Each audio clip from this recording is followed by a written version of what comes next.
नमस्कार, मी प्रतीक्षा. DNA मराठीमध्ये आपलं स्वागत. कर्जत नगर परिषदेच्या नगराध्यक्षपदी भाजपाच्या छायाताई शेलार यांची बिनविरोध निवड झाली आहे.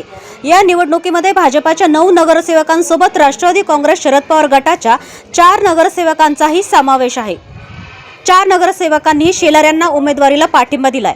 त्यामुळे नगराध्यक्षपदाची निवड बिनविरोध झाली आहे. कर्जतमध्ये गेल्या काही दिवसांपासून विकास कामे रखडल्याची भावना नागरिकांमध्ये होती.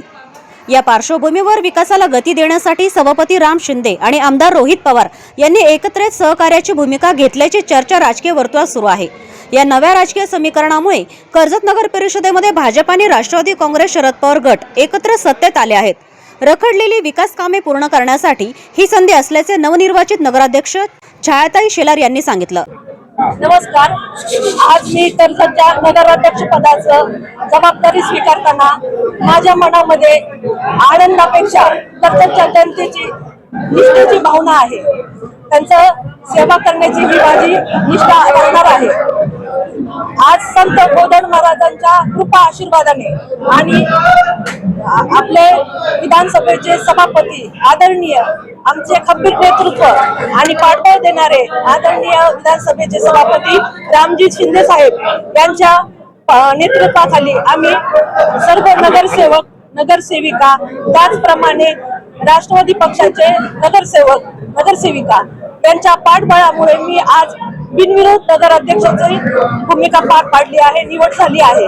त्याबद्दल मी राम शिंदे साहेबांचं, रोहित पवारांचं आणि माझ्या समस्त सहकारी नगरसेविका नगरसेवकांचं खूप खूप आभार मानते.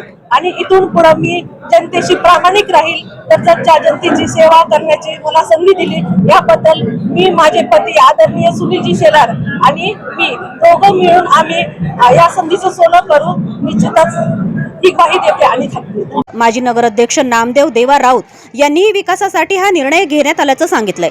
विकास कामांना प्राधान्य देण्यासाठी हा पाठिंबा देण्यात आल्याचं त्यांनी स्पष्ट केलंय.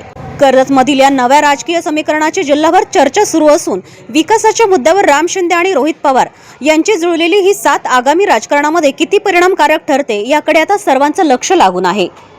आज प्रथम या ठिकाणी कर्जत नगरपंचायतच्या नवनिर्वाचित नगराध्यक्षा सौ छायाताई सुनील दादा शेलार यांना या ठिकाणी मनापासून शुभेच्छा देतो.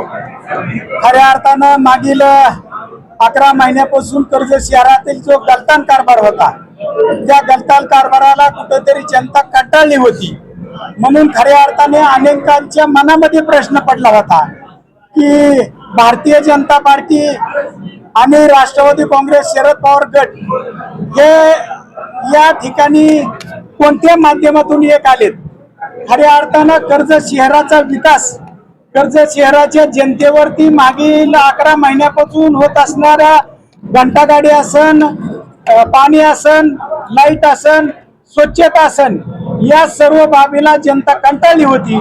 म्हणून राष्ट्रवादी काँग्रेसने हा दिलेला पाठिंबा कर्जत शहरातील जनतेच्या विकासासाठी या ठिकाणी आमदार रोहितदादा पवार यांनी या ठिकाणी हा पाठिंबा भारतीय जनता पार्टीच्या छायाताई शेलार यांना या ठिकाणी दिलाय. राम शिंदे साहेब यांच्या माध्यमातून भारतीय जनता पार्टीचे 9 नगरसेवक आणि राष्ट्रवादी काँग्रेस आमदार रोहितदादा पवार यांचे 4 नगरसेवक या माध्यमातून आम्हाला इथून पुढचा राहिलेला कालावधी या ठिकाणी पार पडायचा. प्रतिनिधी मुंतजीर शेख, DNA मराठी, अहिल्यानगर.